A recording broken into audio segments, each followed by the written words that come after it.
Good evening to all my friends who have joined from India, and a very good morning for those who have joined from the Pacific. So first of all, my heartiest thank to FPRC, that is Foreign Policy Research Center, and Professor Mahendra Gaur, for giving me this opportunity to speak and to learn as well. So I'll just be sharing my screen if you can see it.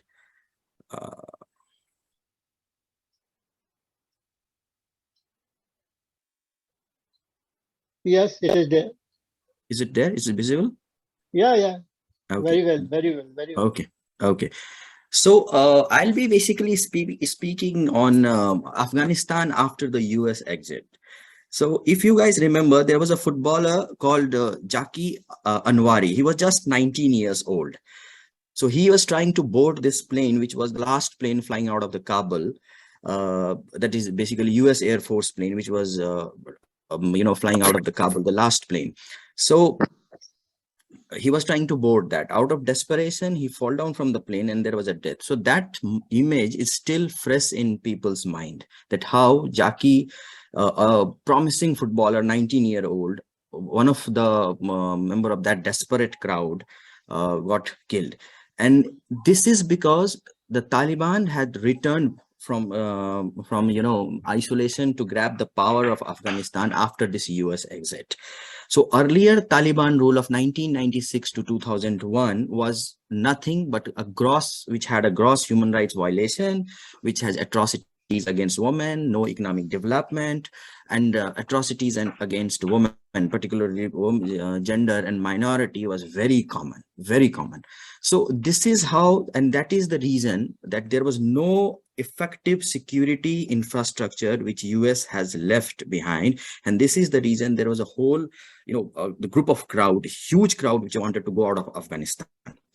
So, and Jaki Anwari was one of them. But if you see the brief background of the Afghan history, that you can see it on the screen, whether it's 1973, 1979, 1992, 1994 to 2001, when the earlier Taliban government was there, or after 2001, no government was stable in Afghanistan.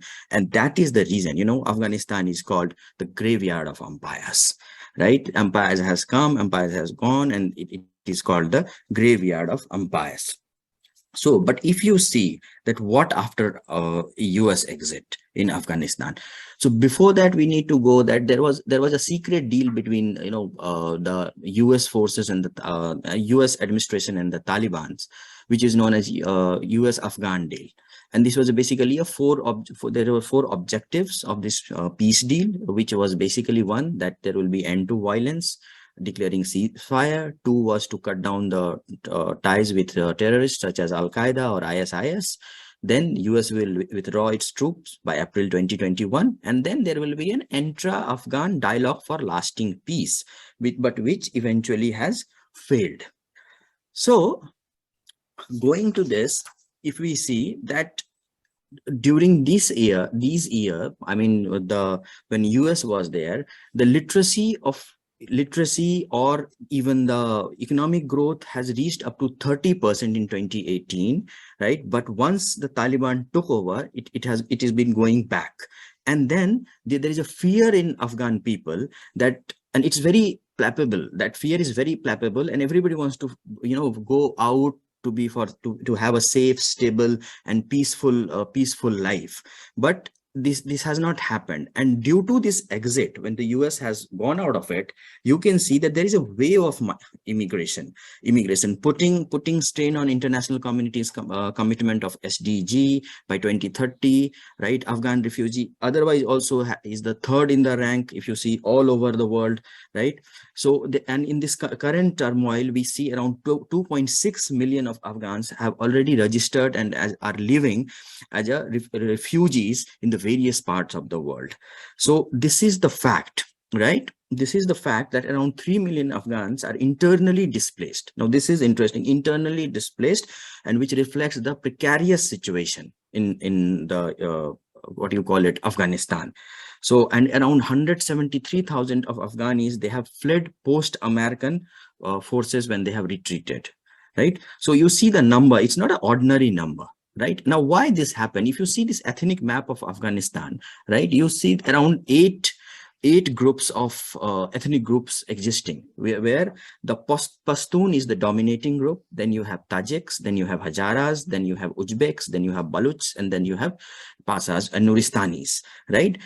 All the theories, whether it's a social science theory of multiculturalism, or the theory of melting pot, or the idea of assimilation, the French idea of assimilation, this has completely failed in Afghanistan, right?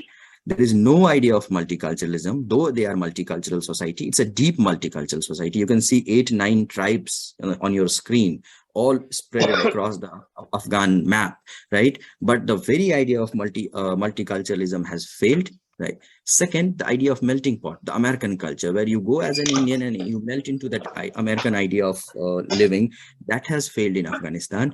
Whether it is the idea of assimilation, the French or the Portuguese idea, it has failed. Or even the idea of salad ball, which, you know, India represents a kind of a salad ball theory where all the ingredients are as important as one, right? But even that does not work here in Afghanistan. So you can see that Afghanistan is a real challenge, and especially after the horrific withdrawal, right? The Afghan crisis has led into a global refugee crisis that can be categorized into another two division, that is a conflict-ridden migration or ecological-driven migration, right? So this is what it is: the conflict-ridden migration or the ecological-driven migration. Now, what are conflict-ridden migration? The conflict-ridden migration are due to the causes of civil war, or inter-ethnic violence, or the loss of democratic ideals, or the deterioration of living standard, or the gender-based violence. Right? I'll repeat it for all the students listening to this. Conflict-ridden migration are due to inter-ethnic violence. This is number one. Number two is loss of democratic ideals. Third is deterioration of living standard. Fourth is gender-based, which has seen a sudden spike in last 1 year after the US withdrawal. It has seen the sudden spike, right? With the genders, they are targeting the minorities and the gender. All right. And now, what is ecological based migration? Ecological based migration, it is more subtle, but it is more dangerous, right? It creates a ghost space for further living, right? So all the students who are doing their masters, they should focus on this. That conflict region is very visible with the naked eye. You can actually visualize it, right? There was a conflict, people have migrated. But ecological migration is something which is a kind of a ghost. It creates a ghost space of living. You cannot actually see it, but slowly and gradually you will see that these migration are far worse impacting, right? And these kind of migration are non-televised. You will not see it, right? It is more challenging.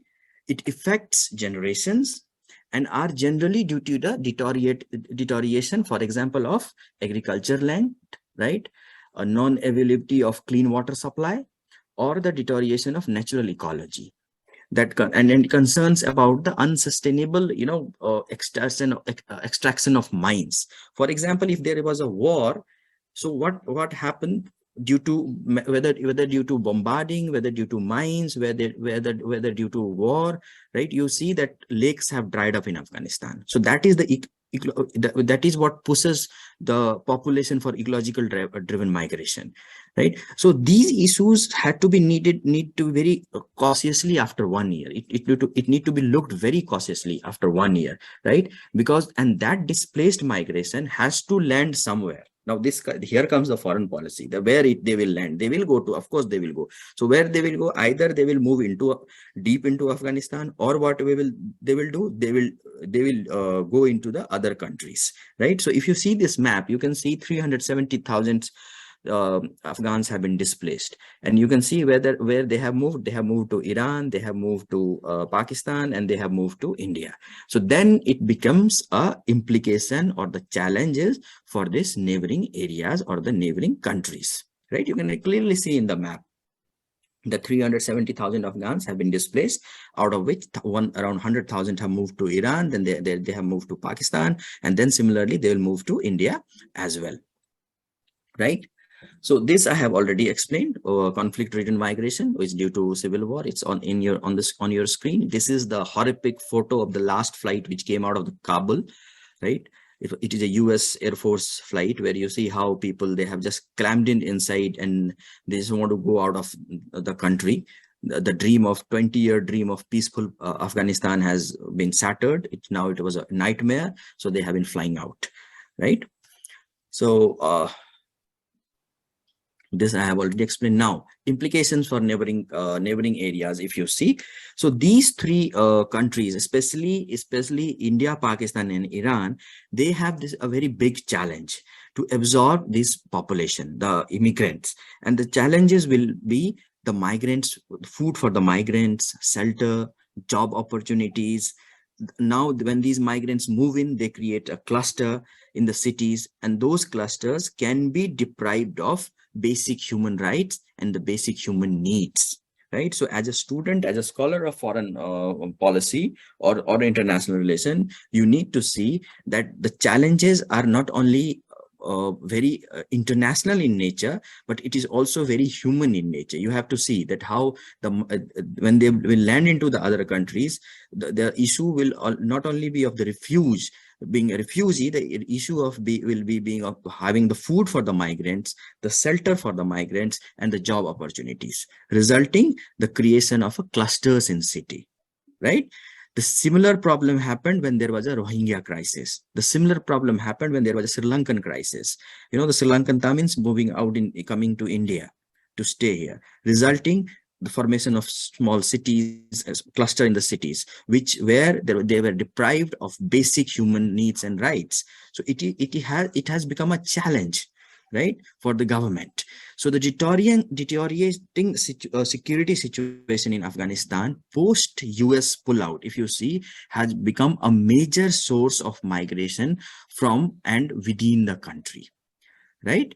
Which will result into, if you see, towards the Russian side, it becomes drug trade, trafficking, illegal migration, right? And while if you see on the Chinese side, the implication, it has both the security and the economic value as well, right? Taliban coming in, US pulling it out, will help China establish BRI. You know what BRI is, Belt Road Initiative, right? Chinese economic policy, the expansion of Chinese economic policy. And then with also, there will be a potential unrest in Xinjiang province, which is the Uyghur province, right, where mostly the Muslim population lives in, right? And then the Afghanistan is a land or is a house for a rare mineral reserves, right, which again will be targeted by China.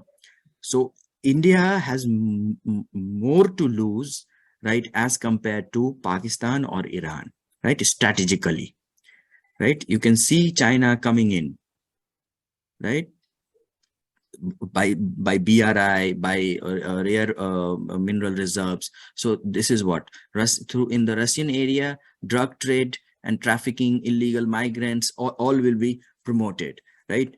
In terms of terrorism, if you see, the Islamic State of Khorasan, that is ISK, has recently carried out a very worst terrorist attack in Kabul, right?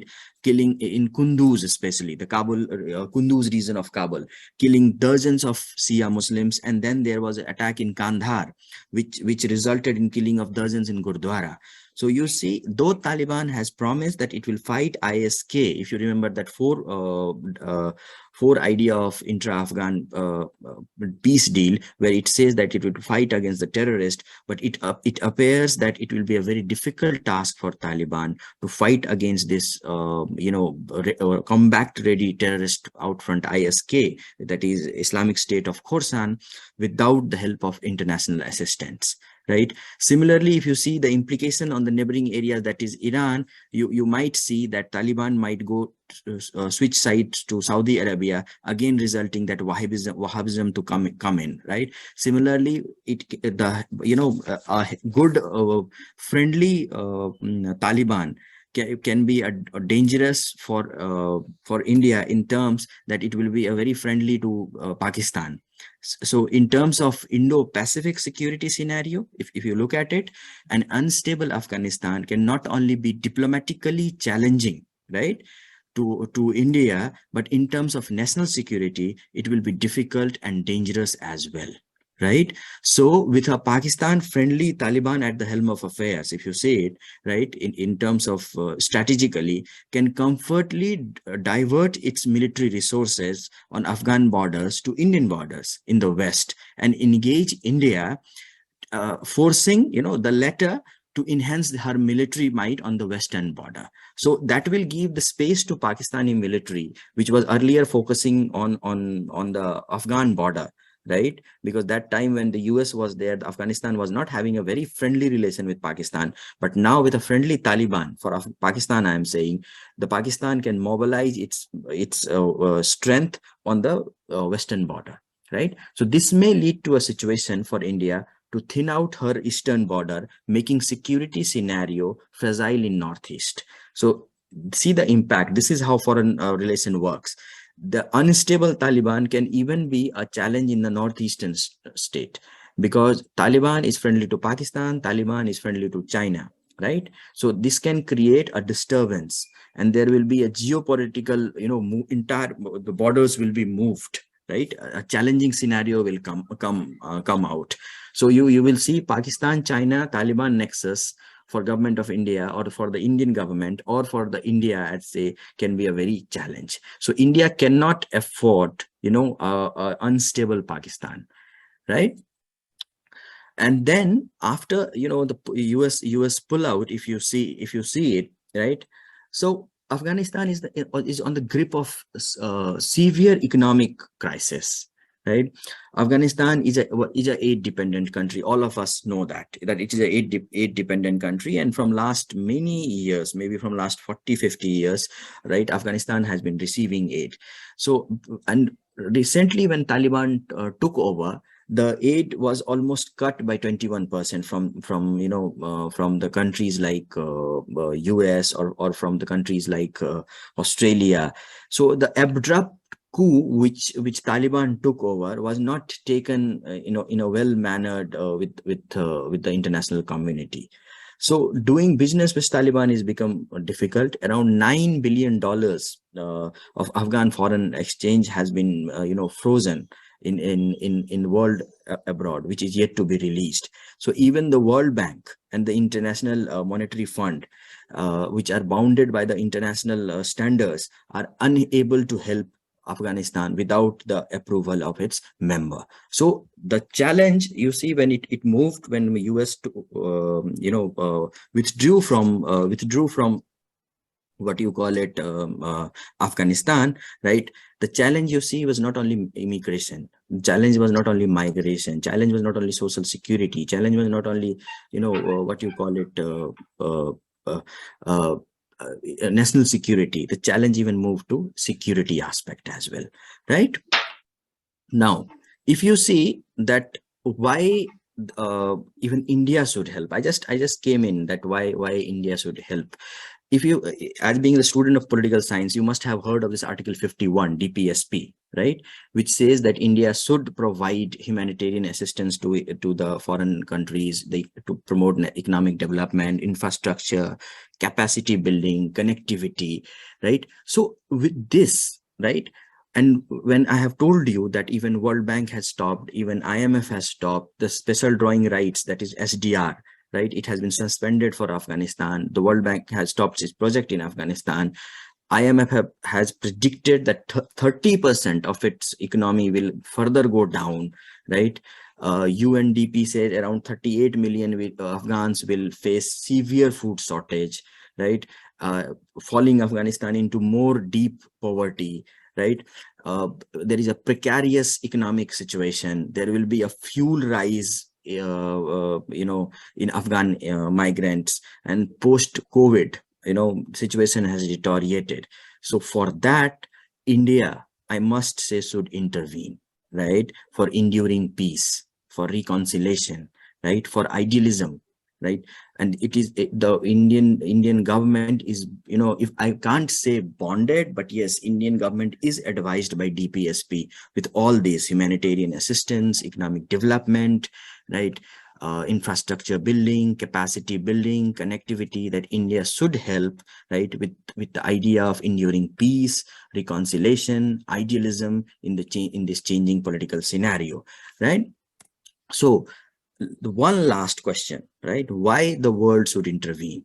Suppose US is gone, US forces have withdrew. Now, why the world should intervene?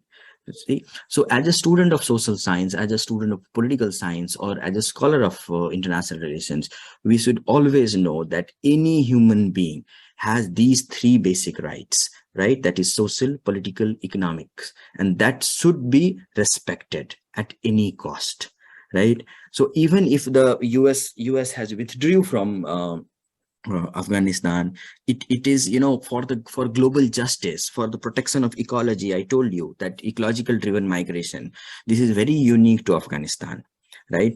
So for the protection of ecology, for the idea of global justice, for international peace, and especially the vulnerable communities, right? Everything should be given importance, and their social, political, and economic rights has to be respected. Otherwise, there will be further deterioration, which will, impact the entire international community in general. But India, Pakistan, and Iran per se, they will be affected very badly, right? So I see people are writing it. Can I change the slide, Amruta? Okay. Yeah. You can do it. Okay. So if we see the help extended by world community so far, just a brief, you see there is an idea called soft power diplomacy, right? Which gives a common ground for negotiation. So India is one of the countries which has moved ahead with soft power diplomacy, right? Even to some extent, countries of the Gulf nation, countries with countries like in Europe, like Australia, Netherlands, right? They have moved with the idea of soft power diplomacy, which creates a common ground for negotiation with people to people contact, even media to media contact. Then we have this academia, which talks about, so that develops a general goodwill among the citizens. Because the earlier Taliban rule, as I explained, was horrific, right? It was not pro education, it was not pro women, it was not pro minority, right? They used to create this havoc and feeling of there was a fear, right? So this has to be removed, and countries across the world, they are thinking that let's give the new Talibans a new idea of giving our Afghani brothers and sisters some way of life. So evidence of this was when, if you see very recently in the COVID times, right, the evidence was that there was a food donation by Qatar and other Gulf countries, which has helped Afghanis to come out of that famine, right? Wheat and vaccine diplomacy by India, right? India has been providing wheat earlier also, it was doing, but even when the Taliban took over, India said we are not going to stop it. And then the vaccine diplomacy, this is a unique in its kind. Even the big powers, right, they have not done this vaccine diplomacy, but India was one of the countries which moved ahead with this idea of vaccine diplomacy, which somehow has helped Afghanis and Indian and Afghan government to establish, bring back that little faith, right? Then there has been a humanitarian parole for the Afghan people in Europe and US. The students who have moved out, the US and Europe, they are helping with that idea of parole. And then the UN is assisting with the medical facilities with the help of Doctors Without Borders program, right? That UN is helping to help this in the COVID and post-COVID era, even for the polio, even to reaching out in the rural Afghanistan. This Doctors Without Border program is quite a big success in Afghanistan. And one more, it's Engineers Without Borders, right? They are also trying to build up that infrastructure which has been left. It has built up Afghan library, National Afghan Library, Parliament, right? So Supreme Court. So these infrastructures are not just infrastructures. As a student of social sciences, you must think it's a institution building, nation building infrastructures. So once it's built, it builds up the nation, right? And then it helps people achieve liberty, democracy, fraternity. It helps people achieve the idea of freedom, right? So these programs, Engineer Without Borders, or the engineers which was sent by India, right, has helped Afghanistan to stand, even after that US exit, to stand on its own feet. And then you have this UN Environment Afghanistan program, which also focus on building environmental resilience and sustainability throughout the country. Because as I have explained about this, ecological driven migration, the crisis, the ecological crisis, the precarity, right? If you see it, the UN's environment program in Afghanistan is quite a hit, right? So before I conclude, there is action speaks louder than the word, and the Taliban will also almost certainly need to take several key steps. Without them, after the US pullout, even if the world is intervening, it is Taliban who has to come up and say that yes, we have changed now. The outlook of our governance has changed, especially on the human rights, on the women rights, on the freedom of movement, on the security condition, right? So all these, they have to say that we have changed on it, and then they have to assure the international community that the foreign aid which is coming in will go to the citizens, not go in expanding the religious fundamentalism or the religious, being religiously fanatic, right? So to conclude, I would say there is still time for the world and the world leaders, right, and especially from the first world countries, to intervene. And they have to intervene for the human assistance, for all our Afghan brothers and sisters, for better human rights, or I would say better social, political, and economic rights. So, as a global world, because when we have entered into the idea of globalization, so as a global world, it is the responsibility of the world communities to see the rights and the privileges of these vulnerable communities should be given importance in Afghanistan. And with that, there should be a protection of ecology, there should be a protection of international peace, there should be the protection of global justice for all the citizens under the UN umbrella, and all the citizens under the idea of peace and sustainability. Okay, so I think I'm done. Thank you. And I hope, you have understood a bit of it, and we can start with our Q&A. Thank you, Dr. Aditya, for a very comprehensive coverage of the subject. In fact, the whole world is looking to the conditions of post-US exit in Afghanistan. Yes, sir. The attention of the whole world is focused on Afghanistan.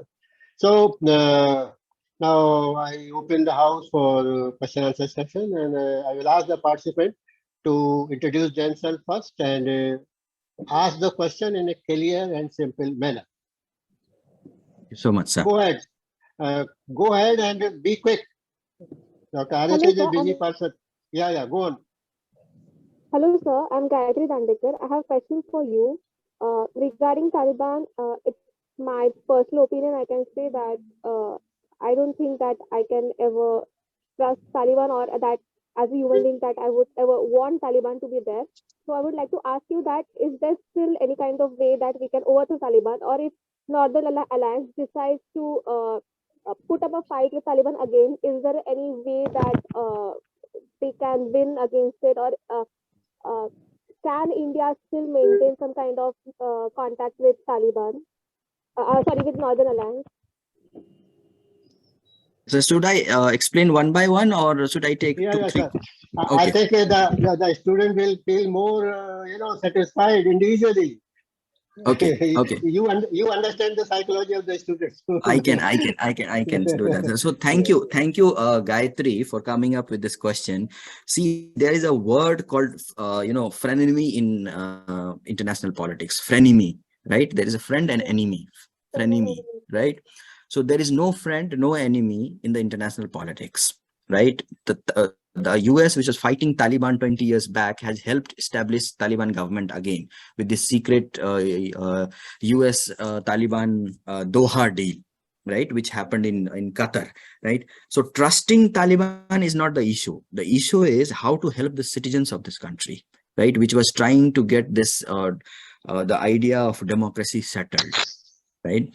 This is one. Two, Two is, if you see that list which I have shared initially, which said that many empires came in, right, and many went off. So Taliban, Afghanistan is a graveyard of empires, right? So trusting Taliban is not the issue. The issue is, in this crisis hour, how can India or any country or the international community can reach out, whether it's pampering Taliban or threatening them with economic sanctions, or talking them on the table that yes, we want Afghani brothers and sisters to have their basic political or economic and social rights for a stable South Asia. That is more important, right?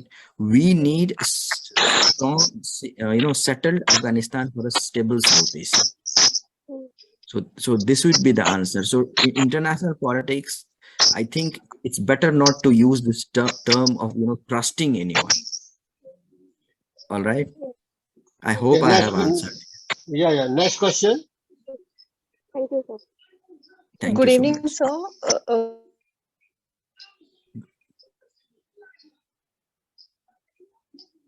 sir. Whether India should grant. Sorry, you are not So Taliban audible. still places a lot of restrictions on women, and there are still attacks on minorities. So do you think India should grant diplomatic recognition to Taliban? Okay.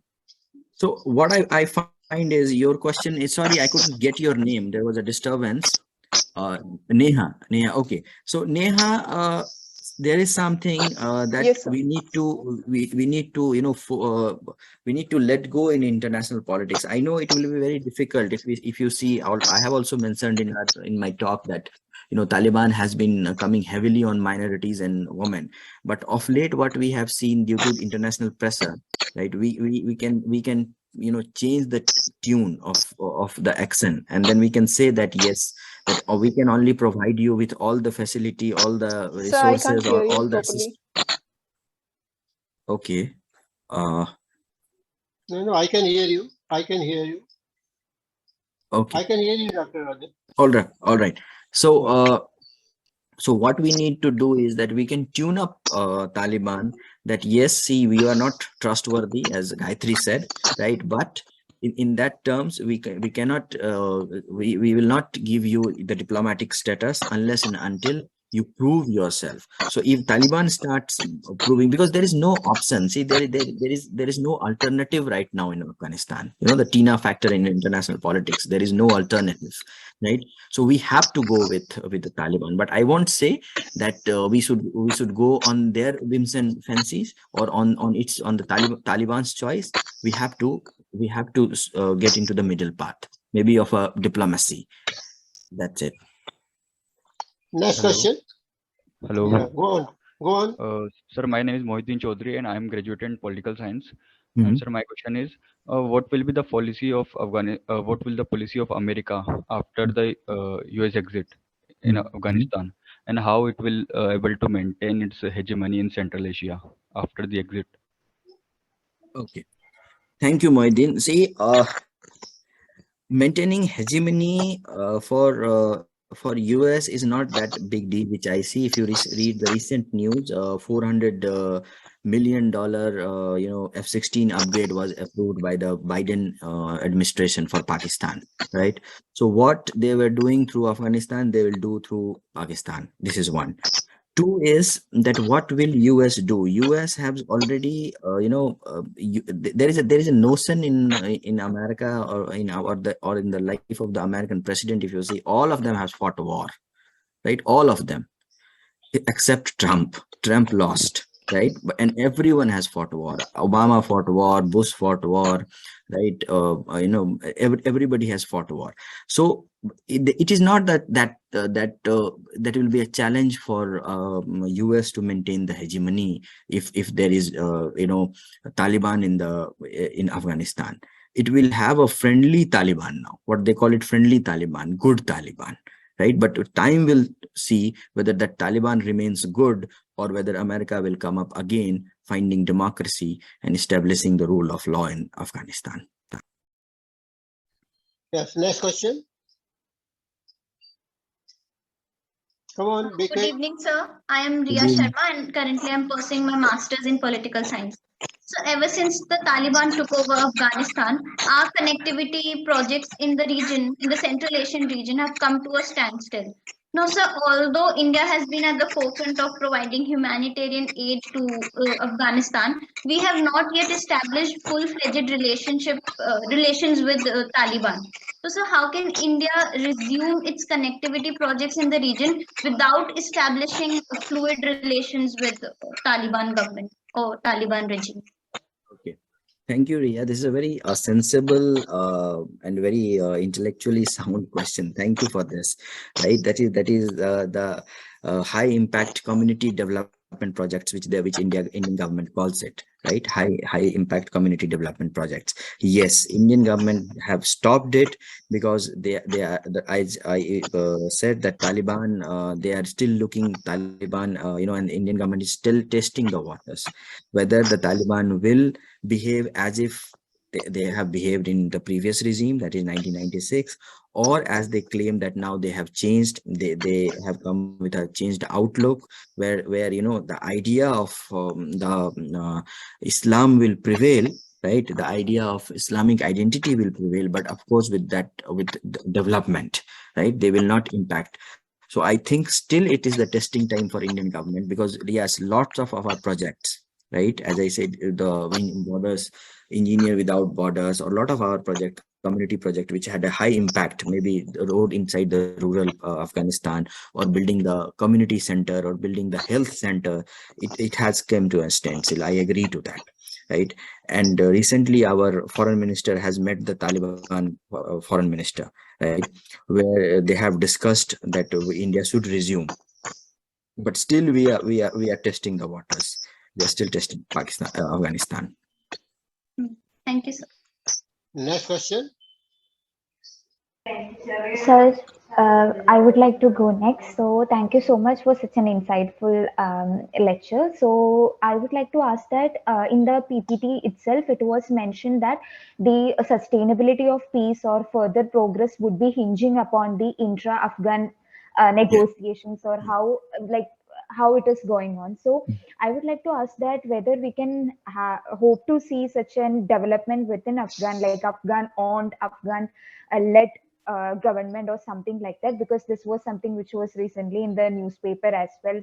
So also there was a scope talks going on regarding how could have been the other scenario if Afghan-led government was there to equip the transition. So could you please throw light onto it? Is there any scope for that? Introduce yourself. Introduce yourself. Yes, sir. Sorry for that. Myself, Amrita Ravishankar. I am currently pursuing my undergraduate degree in political science honors from Delhi University. That's it. I am in my final year.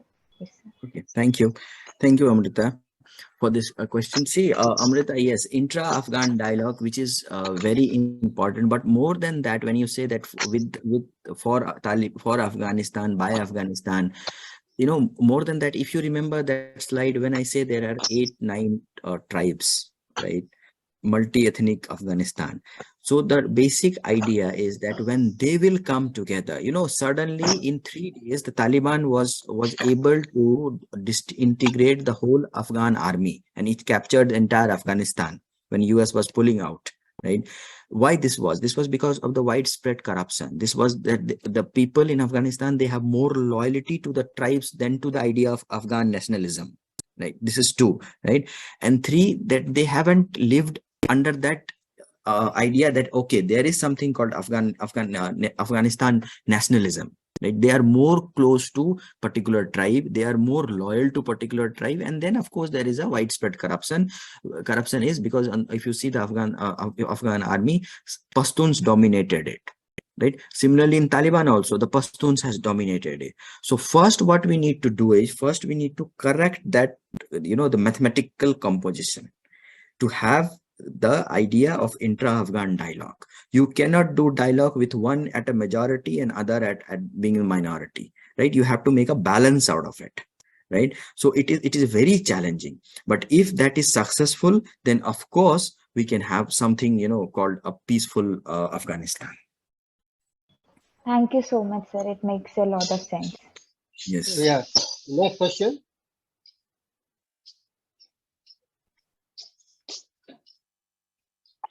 No, Gayatri, you already asked questions. Let others also ask questions. Come on.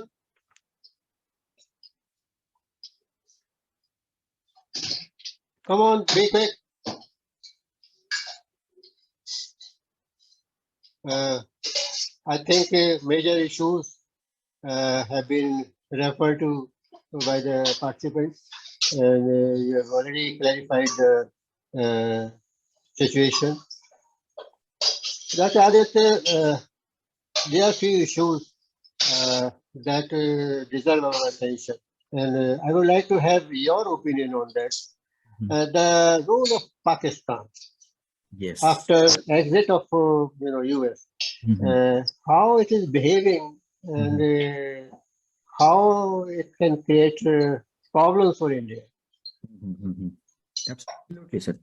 So, sir, this is very important because at one hand, you see, you cannot ignore Pakistan when you are talking about Afghanistan, because Pakistan has this Office of the Refugees for Afghan refugee, where huge number of Afghanis they come in for food, for shelter, but that does not make Pakistan a good nation, or it does not have it does not stop us calling from that it has some evil attention towards India, right?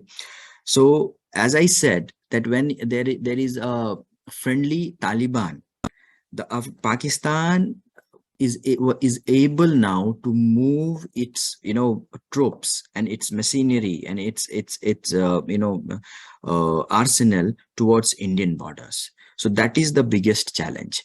Earlier, when there was a pro-Indian government in pro-India government in Afghanistan, Pakistan had to maintain a strict vigil on the Afghan-Pakistan border, right? Especially northern frontier area. But with this, when there is a Taliban, which is which is very friendly to Pakistan, the whole resources Pakistan has moved towards India. This is one. Two, with Taliban and Pakistan, they are actually eyeing India and trying to create this internal security disturbance with the help of Chinese. So there is a nexus now. China was one of the first government to recognize Taliban. Chinese government has actually, foreign minister has actually landed in Afghanistan to meet the Taliban foreign minister. So this nexus has to be, is a big challenge for India, which I think.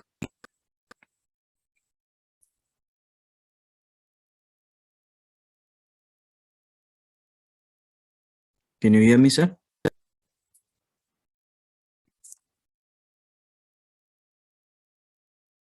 And it's going to be a two-front, almost a war for India to defend.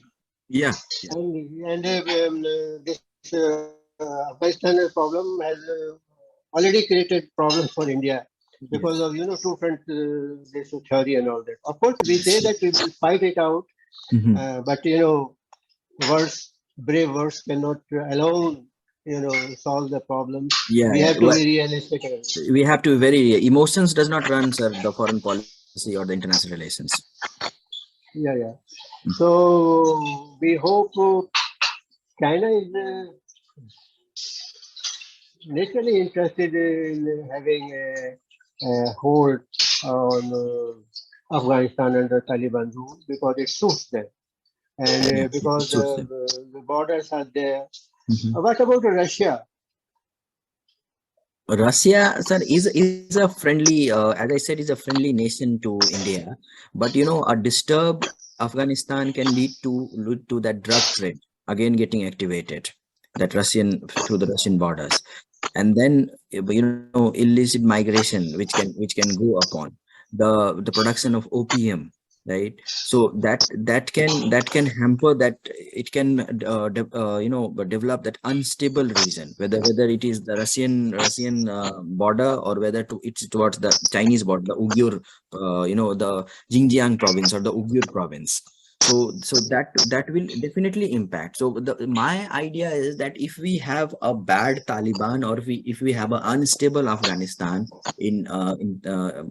unstable Afghanistan, it will directly lead to an unstable South Asia. So for that, we need to contain, and even the international community need to contain, and India has to be extra cautious, whether through the help of Afghanistan or whether through the help of Iran, because Iran also shares a border with Afghanistan, and around 100,000 people, they have migrated to what you call it, uh, Iran. You are right. Last aspect of this issue of Taliban being there for more than 1 year.